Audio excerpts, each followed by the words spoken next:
மீண்டும் சென்னையில் இந்த குருவிகள் சத்தம் கூடுகள் அப்படிங்கிற ட்ரஸ்ட். எல்லாருக்கும் வணக்கம். நான் எஸ்வி சேகர். நிறைய குருவிகள் சத்தம் கேட்டுக்கிட்டே இருக்கும். இந்த செல்போன் டவர் அதுக்கு ரொம்ப பிடிச்சி போய் குருவி கறி பண்ணி சாப்பிட்டாங்களாங்கிறது தெரியாது. அப்படி நம்ம ஒண்ணுமே இல்லை, இதை மட்டும் ஃபிக்ஸ் பண்ணிட்டா போறோம். உங்க வீட்டுக்கிட்டையும் அந்த குருவிகள் சத்தம் கேட்க ஆரம்பிக்கும்.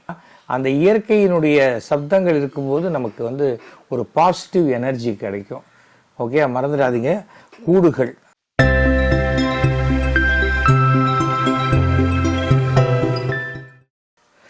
எல்லாருக்கும் வணக்கம். நான் எஸ்வி சேகர்.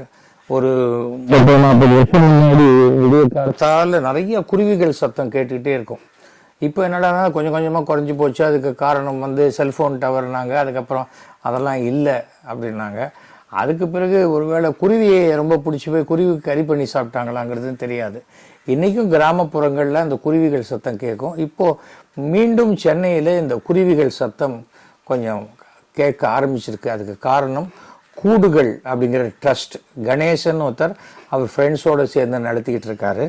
அவங்க இந்த மாதிரி கூடுகள் பண்ணி யார் யார் வீட்டில் கேட்குறாங்களோ அவங்க வீட்டில் ஃபிக்ஸ் பண்ணிடுறாங்க. அப்படி நம்ம ஒன்றுமே இல்லை, இதை மட்டும் ஃபிக்ஸ் பண்ணிட்டா போகிறோம். அது பண்ணிட்டா அதுவே வரும், இங்கே தங்கும். அது இனப்பெருக்கம் செய்வதற்கு உண்டான ஒரு இடம், அவங்க அதோடைய வீடாக இதை நினச்சிக்கும். தொடர்ந்து இதுலேருந்து நடந்துக்கிட்டு இருக்கும். இப்படி வாங்கி நீங்கள் ஃபிக்ஸ் பண்ணிங்கன்னா ஒரு கொஞ்சம் காலகட்டத்தில் உங்கள் வீட்டுக்கிட்டேயும் அந்த குருவிகள் சத்தம் கேட்க ஆரம்பிக்கும்.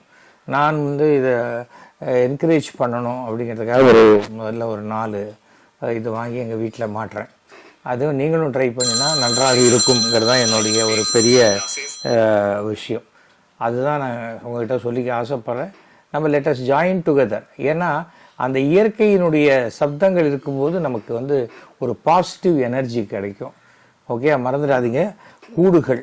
கணேசனுடைய நம்பர் 9500699699.